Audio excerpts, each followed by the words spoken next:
কর্মসূচি কেন? আজকে আমাদের কৃষ্ণনগর কোতোয়ালি থানার সামনে ভারতীয় জনতা পার্টির একটা বিক্ষোভ কর্মসূচি পালন করা হচ্ছে।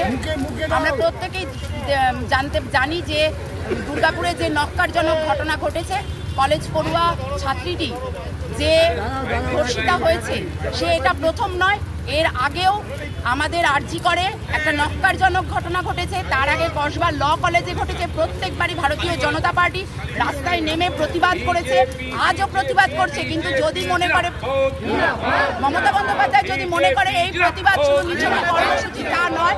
আমরা এই কর্মসূচির মাধ্যমে মুখ্যমন্ত্রীর কাছে বার্তা পৌঁছাতে চাই যে আজকে যদি পশ্চিমবঙ্গের মহিলারা সুরক্ষা না পায়, তাদের যদি সম্মানের সুরক্ষা না দেওয়া হয়, আগামী দিনে ভারতীয় জনতা পার্টির প্রত্যেকটা মহিলা কর্মী বৃহত্তর আন্দোলনের ডাক দেবে।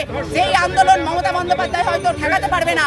আগামী দিনে দাঁড়িয়ে থেকে 2026 নির্বাচনে মমতা বন্দ্যোপাধ্যায়ের বিসর্জন দেওয়ার জন্য ভারতীয় জনতা পার্টি তৈরি।